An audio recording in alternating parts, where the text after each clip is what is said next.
18லேருந்து 25 இந்த வயசுக்குள்ள நம்ம வந்து நிறையா விஷயங்கள வந்து சாக்ரிஃபைஸ் பண்ணுவோம். நிறையா விஷயங்கள் வந்து வேணான்னு சொல்லி நினைப்போம். ஸோ நான் என்ன பண்ணுவேன் அப்படின்னா, இந்த 18லேருந்து 25 வயசுக்குள்ள நான் பான் அடிக்ட்டா இருந்தேன், சிகரெட் அடிக்ட்டா இருந்தேன், ஆல்கஹால் அதிகமாக எடுத்துக்கிட்டேன். நிறையா ஒரு டீஜென்ரேட்டான பசங்க கூட நிறையா சுற்றிட்டு இருந்திருக்கேன். நிறையா விஷயங்கள் தப்பு பண்ணியிருக்கேன். பட் இந்த தப்புகள் எல்லாத்தையும் தாண்டி இந்த விஷயங்கள்லாம் நீ பண்ணியிருந்தா இந்நேரத்துக்கு சூப்பராக இருந்திருப்பியேடா, சூப்பராக இருந்திருக்கலாமேடா அப்படின்னு சொல்லியிருக்கும்ல. இது வந்து என்னோட யங்கர் வெர்ஷனுக்கு நான் சொல்கிற ஒரு வீடியோ தான். லைக் என்ன மாதிரி இந்த 18 to 25 இந்த ஏஜ் கேட்டகரிக்குள்ள இருக்கிற பீப்புளுக்கு சொல்கிற இந்த ஒரு வீடியோவாக தான் இந்த வீடியோ இருக்க போகுது. ஸோ நம்ம டேரெக்டாக கன்டென்ட்குள்ளே போயிடலாம். இந்த வீடியோ எண்ட் வரைக்கும் பாருங்கள். கண்டிப்பாக நீங்கள் இந்த வீடியோ முடிச்சுட்டு போகும்போது உங்களோட கேள்விகளுக்கான ஒரு பதிலாக இந்த ஒரு வீடியோ இருக்கும். நம்பர் 1, காலேஜ் முடிச்சு இந்த வேலைக்கு போகிறோம் அப்படின்னாலே நம்ம மேக்ஸிமம் ஆஃப் த டைம் நம்மளோட மைண்டில் என்ன இருக்கும் அப்படின்னா, வேலைக்கு போகிறோம், சம்பாதிக்கிறோம், வீடு வாங்குகிறோம், கார் வாங்குகிறோம், இது வாங்குகிறோம், அது வாங்குகிறோம் அப்படின்னு சொல்லி ஏகப்பட்ட தாட்ஸ் இருக்கும். அந்த 1 மாதத்துலேருந்து 6 மாதம் நம்ம ரொம்ப ரொம்ப ஜாலியாக அந்த வேலைக்கு போவோம். அந்த 6 மாதத்துலேருந்து கட்டு கட்டு கட்டுன்னு ஆகும். மூஞ்சி அப்படியே ஒரு மாதிரி பொட்டு பொட்டு பொட்டுன்னு ஆகும். அதுக்கப்புறம் போக போக போக மூஞ்சி அப்படியே உருன்னே தான் இருக்கும். சிரிக்கவே நம்ம மறந்துடுவோம். ஓகே, இந்த மாதிரி நம்ம நிறைய விஷயங்கள் வந்து நம்மள ப்ரெஷர் பண்ணிக்கிறோம். பிகாஸ் ஆஃப் ஆடம்பர பொருட்கள். அதாவது உனக்கு வந்து உன் ஜாப்ல இம்ப்ரூவ் ஆகணும்னு ஆசை. ஆனா, நீ எந்த ஒரு விஷயமே அப்டேட் பண்ணிக்க மாட்ட அப்படின்னா, எப்படி உன் ஜாப்ல உன்னால இம்ப்ரூவ் ஆக முடியும்? இந்த கேள்விய எனக்கு நானே கேட்டுக்கணும் முன்னாடி. எனக்கு நிறையா எனக்கு சேலரி வரும்போதும் சரி, எனக்கு நிறையா விஷயங்கள் கிடைக்கும்போதும் சரி, நான் யோசிச்ச ஒரே ஒரு விஷயம் என்னன்னா, அத வச்சு நல்லா ஆடம்பரமா இருக்கணும். எப்ப பார்த்தாலும் ஊர் சுத்தணும், நல்லா சாப்பிடணும். ஆ லைக் தென் வந்து நிறையா நல்ல நல்ல ஷர்ட், பேண்ட்ஸ் போடணும். நல்லா ஆடம்பரமா இருக்கணும். கார் வாங்கணும், வீடு வாங்கணும், பைக் வாங்கணும். இப்படி ஏகப்பட்ட விஷயங்கள், ஃபோன் வாங்கணும். இப்படிதான் என்னோட தாட் இருந்துச்சே தவிர, என்னென்ன அப்டேட் பண்ணிக்கணும், என் மேல நான் இன்வெஸ்ட்மென்ட் பண்ணணும் அப்படின்னு சொல்லி யோசிச்சதே கிடையாது. இன்வெஸ்ட்மென்ட் இன் த சென்ஸ் நான் ஒண்ணே ஃபினான்ஸ், நீங்க வந்து ஸ்டாக் மார்க்கெட், அதுனா ஆர்டி, எஃப்டி இதெல்லாம் இன்வெஸ்ட் பண்ணுங்க நான் சொல்லவே இல்ல. Just invest on your self அப்படின்னு சொல்றேன். இன்வெஸ்ட் ஆன் யுவர் செல்ஃப் அப்படிங்கிறது நம்ம நாலேட்ஜ நம்ம கெயின் பண்றதுக்கா, நம்ம ஸ்கில்ல நம்ம கெயின் பண்றதுக்கா இருக்கலாம். லெட்ஸ் சே கம்யூனிகேஷன்ல நான் வந்து இம்ப்ரூவ் ஆகணும் அப்படின்னா, கம்யூனிகேஷன் ரிலேட்டட் புக்ஸ் நான் நிறையா படிக்கணும். கம்யூனிகேஷன் ரிலேட்டட் கோர்சஸ் நான் நிறையா எடுத்துக்கணும். தென் எனக்குன்னு ஒரு மென்டார் அசைன் பண்ணி நான் கம்யூனிகேஷன் ரீதியா நிறையா விஷயம் கத்துக்கணும் இல்லையா? அதுதான் முக்கியம். பட் நம்ம என்ன பண்றோம் அப்படின்னா, இந்த அப்டேட் பண்றதுக்கு ரொம்ப ரொம்ப யோசிக்கிறோம். பிகாஸ் ஃபார் எக்ஸாம்பிளுக்கு நான் ஒரு பிசினஸ் ஸ்டார்ட் பண்றேன். இந்த பிசினஸ்க்கு நெட்டுங்கிறது ரொம்ப ரொம்ப அவசியமான ஒரு விஷயம். ஸோ அப்ப அந்த நெட்டுக்கு நான் இன்வெஸ்ட் பண்ணணும். பட் நான் என்ன நினைக்கிறேன் அப்படின்னா, ஒருவேளை நான் நெட்டுக்கு போட்டதுக்கு அப்புறமேட்டு எனக்கு கிளையண்ட்ஸே வரலனா, எனக்கு கஸ்டமர்ஸே வரலனா, இதே மாரி இன்னொரு ஒரு பிசினஸ் எனக்கு ஸ்டார்ட் பண்ணணும்னு ஆசை. நான் ஒருவேளை பொருள்லாம் வாங்கி வச்சுட்டேன். பட் ஒருவேளை கஸ்டமர்ஸே வரலனா, எனக்கு அது சேல் ஆகவே இல்லனா, இப்படின்னு நமக்குள்ள நம்ம ஏகப்பட்ட நெகட்டிவான தாட்ஸ நம்ம வந்து வச்சுக்கிட்டே இருக்கோம். ஓகே. ஸோ அப்போ இந்த தாட்ஸ நம்ம அடிச்சு உடைக்கணும்னா, நம்ம ஃபர்ஸ்ட் ஆஃப் ஆல் கான்ஃபிடன்ஸா ஃபீல் பண்ணணும். நம்ம கான்ஃபிடன்ஸா ஃபீல் பண்ணணும்னா, அப்போ நம்மளோட ஸ்கில்ல நம்ம அப்டேட் பண்ணணும். ஸோ அந்த ஸ்கில்ல அப்டேட் பண்ணோம் அப்படின்னா, நம்ம books, podcast and mentors, personal coaches இப்படி ஏகப்பட்ட விஷயங்கள் நம்ம எடுத்துக்கணும். லெட்ஸ் சே உங்களுக்கு எக்ஸாம்பிள் இருக்கு. எனக்கு வந்த ஃபர்ஸ்ட் கிளையண்ட்ல நான் பண்ண முதல் விஷயமே, I just bought a 4 books. The author name is Dale Carnegie. Dale Carnegie அப்படிங்கிறவரு how to influence and influence book sorry how to win friends and influence people அப்படிங்கிற இந்த புக் எழுதின ஒரு ஆத்தர் தான். இவர் நிறைய புக்ஸ் எழுதியிருக்காரு. ஸோ இவரோட புக்ஸ் எனக்கு ரொம்ப பிடிக்கும். பிகாஸ் ஒரு யூனிக்கா இருக்கும். ஒரு ஸ்டோரி லைன் மாதிரியே இருக்கும். அந்த ஸ்டோரி லைன் முடியும் போது அதில் ஒரு விஷயம் ஒன்று இருக்கும். இது எனக்கு ரொம்ப பிடிச்சிருந்துச்சு அந்த புக்ஸ் படிக்கும்போது. ஸோ அதனால நான் என்ன பண்ணேன் அப்படின்னா, இந்த பார்த்தீங்கன்னா இவ்வளோ புக்ஸ், அதாவது இதில் வந்து பவர் ஆஃப் சப்கான்ஷியஸ் மைண்டும் இருக்கு. அவரோட புக்ஸும் இருக்கு. அதே மாரி the compound effects, money of psychology of money, இப்படி ஏகப்பட்ட விஷயங்கள் இருக்கு. ஏன் பவர் ஆஃப் சப்கான்ஷியஸ் மைண்ட் எனக்கு ரொம்ப பிடிக்கும் அப்படின்னா, என்னோட சூசைடல் தாட்ஸ்லேருந்து வெளிய வரதுக்கு, எனக்கு இது லைஃப் இல்ல, இத விட இன்னொரு ஒரு விஷயம் இருக்கு. உன்னால உன் லைஃப்ப மாத்திக்க முடியும் அப்படின்னு சொல்லி நான் தெரிஞ்சுக்கிறதுக்கு எனக்கு ஹெல்ப்ஃபுல்லா இருந்த ஒரே ஒரு book, the power of subconscious mind. So நான் என்னோட கிளையண்ட்ஸுக்குமே நான் வந்து சொல்ற விஷயமே, பவர் ஆஃப் சப்கான்ஷியஸ் மைண்ட் இந்த புக் வாங்கி படிச்சு பாருங்க. உங்க லைஃப்ப சேஞ்ச் பண்ணும் அப்படின்னு சொல்லி. அதில இருக்கிற விஷயங்கள கண்ண மூடிக்கிட்டு அப்படியே இம்ப்ளிமெண்ட் பண்ணி பாருங்க. கண்டிப்பா உங்க லைஃப்ல மிராக்கிள்ஸ் நடக்கும். ஸோ மேபி இந்த வீடியோ பார்த்துட்டு இருக்க யாரா இருந்தாலும் சரி, உங்களுக்கு புக் படிக்கிற பழக்கமே இல்லன்னா, இந்த ஒரே ஒரு புக்க வாங்கி ரிப்பீட்டடா படிச்சுக்கிட்டே இருங்க. எல்லாருமே படிக்கிற மாரி ஆரம்பிச்சு முடிச்சுட்டு, ஓகே இந்த புக் முடிச்சுட்டேன் அப்படின்னு தூக்கி போடுற பழக்கம் எனக்கு கிடையாது. நான் என்ன பண்ணுவேன்னா, காலையில எந்திரிச்சோனே இந்த புக்க அப்படியே சும்மா புரட்டி எனக்கு என்ன லைன் டக்குன்னு கண்ல படுதோ, அத படிச்சுட்டு அத அப்படியே இம்ப்ளிமெண்ட் பண்றதுக்கு ட்ரை பண்ணுவேன். ஸோ ஒரு புக் படிக்கிறது அப்படிங்கிறது, நம்ம அத இம்ப்ளிமெண்ட் பண்ணும்போது தான் நமக்கு அது கரெக்ட்டா இருக்கா, செட் ஆகுமா, இப்படிலாம் நமக்கு தெரியும். ஸோ அதனால just read the book and go and implement the things in that book. பார்த்தீங்கன்னா, இப்ப Udemyல நான் வந்து ஒரு கோர்ஸ் எடுத்து அந்த கோர்ஸ வந்து படிச்சுட்டு இருக்கேன், பண்ணிட்டு இருக்கேன். இதே மாரி மந்த்லி ஒரு கோர்ஸ் நான் வந்து பண்ணணுங்கிற ஒரு ஆசையும் எனக்கு வந்து இருக்கு. இந்த மாரி நெறைய விஷயங்கள நான் அப்டேட் பண்ணிருக்கேன். அதே மாரி பாக்ஸிங்க்கு நான் தனியா ஒரு கோச்சும் நான் இப்ப வந்து தேடிட்டு இருக்கேன். மேபி கோச் கிடைச்சாங்க அப்டின்னா, அசைன் பண்ணி அவங்க கூடயுமே தனி செஷன்ஸ் வந்து பண்ணணும் அப்படிங்கிறதெல்லாம் இந்த மாரி என்ன நான் அப்டேட் பண்ணணுங்கிறதுல நான் ரொம்ப ரொம்ப ஈகரா இருக்கேன். ஓகே. ஸோ உங்களுக்குமே நான் சொல்ற விஷயம் ஜஸ்ட் உங்கள அப்டேட் பண்ணுங்க. உங்க ஸ்கில் அப்டேட் பண்ணுங்க. ஆட்டோமேட்டிக்கா உங்களுக்கு வர வேண்டிய நீங்க நினைக்கிற எல்லா விஷயங்களும் உங்க லைஃப்ல நடக்கும். Success in the sense money, fame, views, likes, comments, subscribers இதெல்லாம் சக்சஸ் அப்படிங்கிறது கிடையாது. சக்சஸ் இன் த சென்ஸ் நீங்க உங்கள அப்டேட் பண்றீங்க.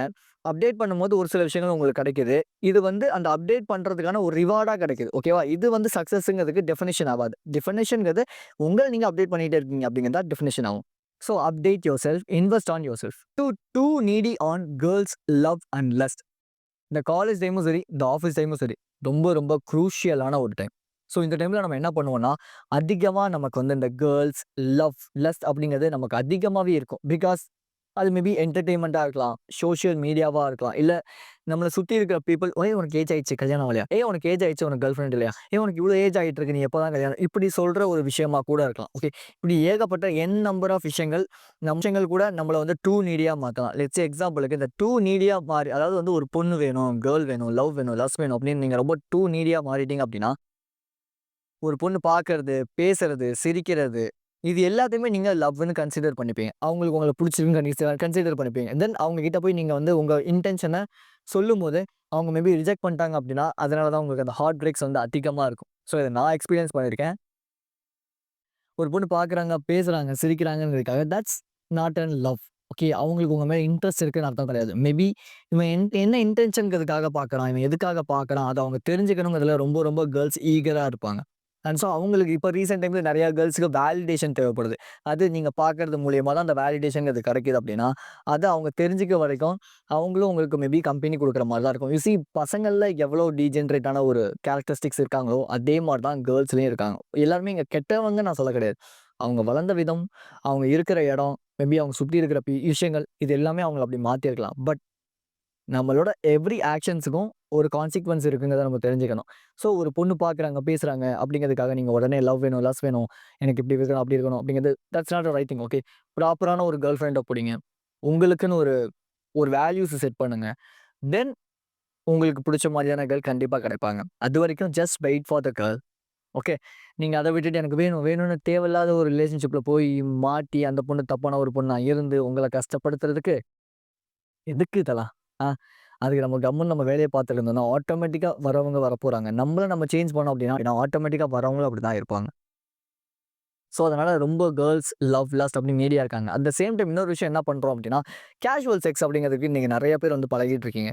யோசிச்சு பாருங்க நமக்கு ஒருத்தவங்கள புடிச்சு நம்ம அவங்கள லவ் பண்ணி, அவங்க கூட ரிலேஷன்ஷிப்ல இருக்கிறது வேற.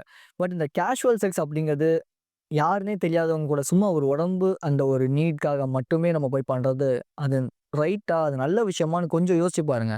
அப்படி நீங்க பண்றது மூலியமா ரொம்ப ரொம்ப சாட்டிஸ்ஃபைடா ஃபீல் பண்ணுவீங்களா? அந்த நேரத்துக்கு. அதுக்கப்புறம் எப்படி இருக்கும்? கில்ட் ஃபீல் இருக்கும்.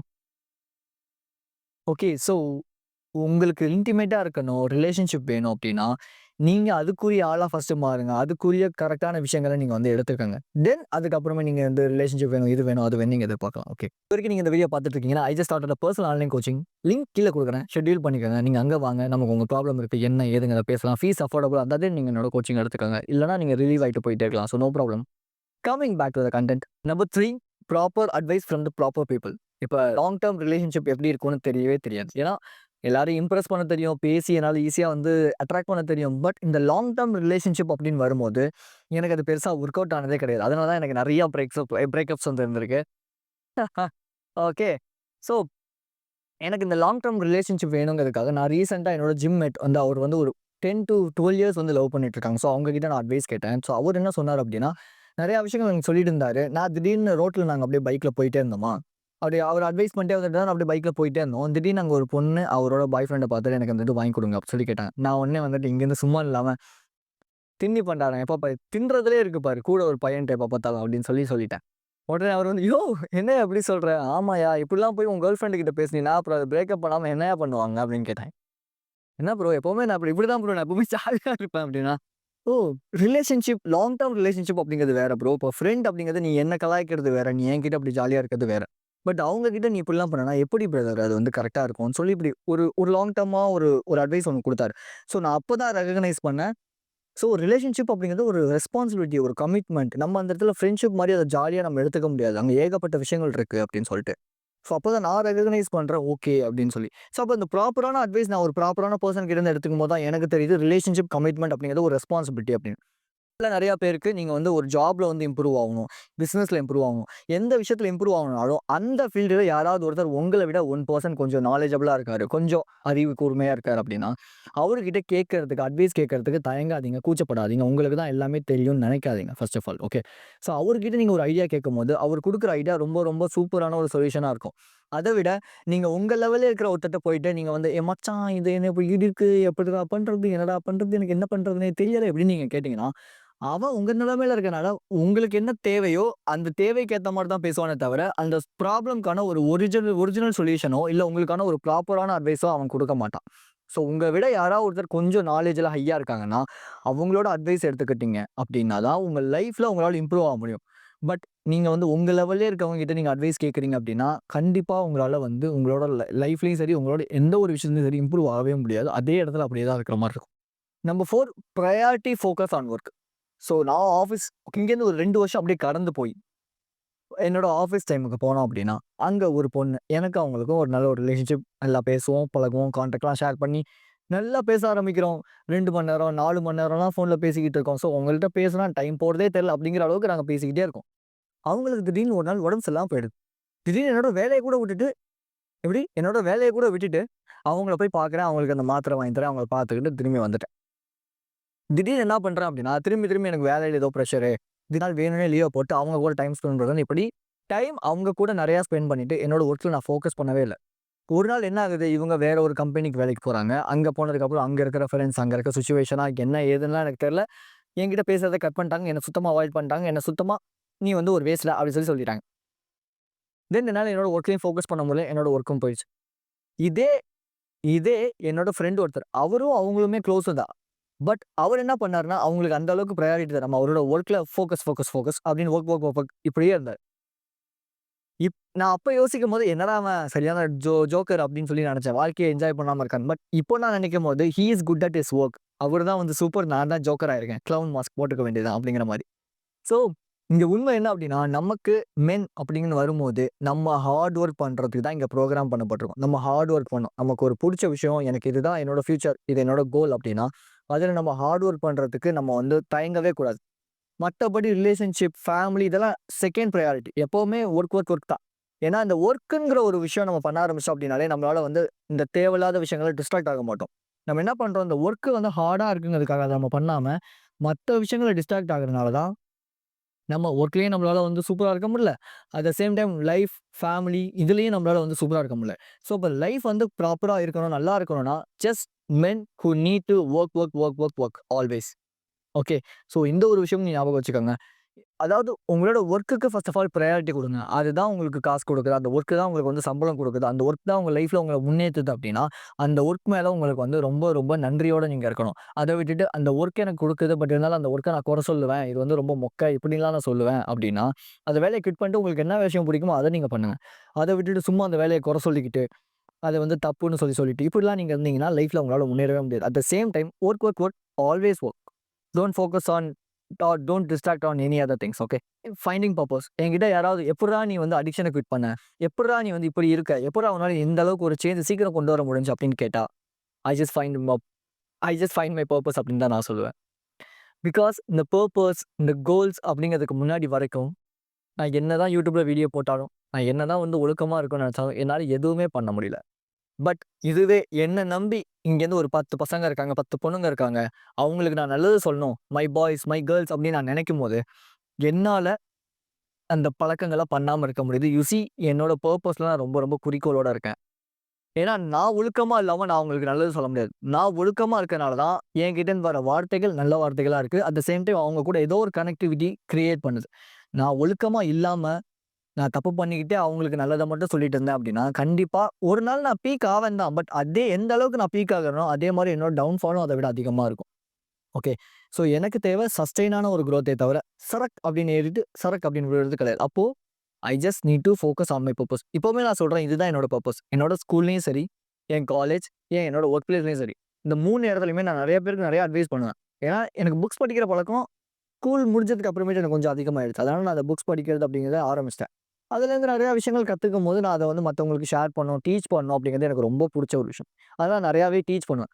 பட் என்னோட ஃப்ரெண்ட்ஸ் ஏய் என்னோட ஃப்ரெண்ட்ஸ் இப்படி நான் வந்து நல்லது சொல்றனாலயே, மேக்ஸிமம் ஆஃப் டைம் என்ன அவாய்ட் பண்ணிருவாங்க. என்ன எங்கேயுமே வெளிய கூப்பிட மாட்டாங்க. என் கூட பேச மாட்டாங்க. ஏன்னா தனியாவே தான் நான் மேக்ஸிமம் ஆஃப் த டைம் இருப்பேன். ஏன் 16 வருஷம், 12 வருஷம் என் கூட பழகுனவங்களுமே அப்படிதான் இருப்பாங்க. 2வது என்னோட எக்ஸ் கேர்ள் ஃப்ரெண்ட். நான் அவங்களுக்கு வந்து நல்லது சொன்னாலே, "போ எப்ப பார்த்தாலும் கிளாஸ் எடுத்துக்கிட்டு." இப்படிதான் சொல்லுவாங்களே தவிர, என்னோட அட்வைஸ் அவங்க எப்பவுமே எடுத்துக்க மாட்டாங்க. 3வது என்னோட ஆஃபீஸ்ல என்னோட கொலீக்ஸுமே சரி அப்படிதான். நான் ஏதாவது ஒரு விஷயம் சொன்னா கூட என்ட்ட வந்து ப்ராப்ளம் சொல்லுவாங்க. நான் சொல்யூஷன் சொன்னேன் அப்படின்னா, அத வந்து எடுத்துக்கவே மாட்டாங்க. அது ஏன் அப்படின்னு எனக்கு தெரியவே தெரியாது. ஓகே ரைட் அப்படின்னு நானும் அந்த டைம்ல எனக்கு ரொம்ப கஷ்டமா இருக்கும். நான் பேசவே கூடாதுன்னு தான் நெனைப்பேன். பேசாம தான் இருந்திருக்கேன் நெறைய டைம். எதுக்கு வாய தொறந்துக்கிட்டு அமைதியாவே இருந்துருவோம் அப்படின்னு அமைதியாவேலாம் இருந்திருக்கேன். இதுவே எனக்கு ஆங்சைட்டி, டிப்ரஷன்லாம் கிரியேட் பண்ணியிருக்கு. பட் எனக்கு என்ன தெரிய வந்துச்சு அப்படின்னா, நான் உட்காந்து யோசிக்கும்போது, லிட்டரலா தனியா உட்காந்து சும்மா செவுத்த பார்த்துட்டு அப்படியே உட்காந்துட்டு, ஏன் என்ன எல்லாருமே வெறுக்கிறாங்க? ஏன் என்ன இப்படி பண்றாங்க? அப்படின்னு நான் யோசிக்கும்போது எனக்கு என்ன விஷயம் நெகட்டிவா இருக்குன்னு நான் பார்த்தேன். அந்த நெகட்டிவ எப்படி நம்ம பாசிட்டிவா மாத்திக்கலாம் அப்படிங்கும்போது தான் இந்த யூடியூப் சேனல். எனக்கு இந்த அட்வைஸ் பண்றது ரொம்ப பிடிக்கும். டீச் பண்றது ரொம்ப பிடிக்கும். நான் கத்துக்கிட்டேன். தென் அது ஒரு பர்ப்பஸாலாம் நான் எடுத்து பண்ணவே கிடையாது. சும்மா பண்ணணுமேன்னு பண்ணிட்டு இருந்தேன். ஒரு ஒரு 1 மந்த்தா தான் நான் ரொம்ப ரொம்ப சின்சியரா இந்த விஷயத்த பண்ணிட்டு இருக்கேன்னு கூட நம்ம வந்து சொல்லலாம். ஸோ அப்ப அந்த 1 மந்த்தா நான் சின்சியரா பண்ணும்போது என்னோட குரோத்ங்கிறது எனக்கு எப்படி இருக்குன்னா, அப்படியே கொஞ்சம் கொஞ்சம் கொஞ்சமா கிராஜுவலா மேலே ஏறிட்டு இருக்கு. ஓகே. இத நான் என்னைக்கு நான் இத தப்பா யூஸ் பண்றேனோ, அன்னைக்கு நான் கண்டிப்பா கீழ விழ தான் போறேன். ஓகே. ஸோ அப்ப இந்த கிராஜுவலான குரோத் இருக்கணும் அப்டின்னா, நான் கிராஜுவலா என்ன நான் இம்ப்ரூவ் பண்ணிக்கிட்டே இருக்கணுமே தவிர, திடீர்னு இத நான் விட்டுட்டேன் அப்டின்னா, கண்டிப்பா நான் கீழ விழுவேன். இது வந்து ரியாலிட்டி. லைஃப்ல நெறைய பேர் இத தெரிஞ்சுக்கணும் நீங்க. ஸோ இங்கேருந்து நான் உங்களுக்கு சொல்ற விஷயம் என்ன அப்டின்னா, ஃபைண்ட் யூர் பர்ப்பஸ். உங்களோட பர்ப்பஸ கண்டுபிடிங்க. இந்த பர்ப்பஸ் எப்படி நம்ம கண்டுபிடிக்க முடியும் அப்டின்னா, எப்போ நம்ம ப்ராப்பரா இருக்கோம், எப்போ நம்ம கரெக்ட்டா இருக்கோம், எப்போ நம்ம வந்து ஒரு தெளிவான ஒரு சில விஷயங்கள் நம்ம பண்றோமோ, அப்பதான் நம்மளால நம்மளோட பர்ப்பஸ ஃபைண்ட் பண்ண முடியும். உங்களுக்கு நெறையா நெகட்டிவா சொல்றாங்களா, அத எப்படி பாசிட்டிவா மாத்திக்கலாம்னு ட்ரை பண்ணுங்க. அண்ட் ஸோ அந்த பாசிட்டிவான விஷயத்துல இண்டல்ஜ் ஆவறதுக்கு ட்ரை பண்ணுங்க. So be strong and stay positive. This is KJ. I will see you in this informative video and thank you for watching this video. Love you guys.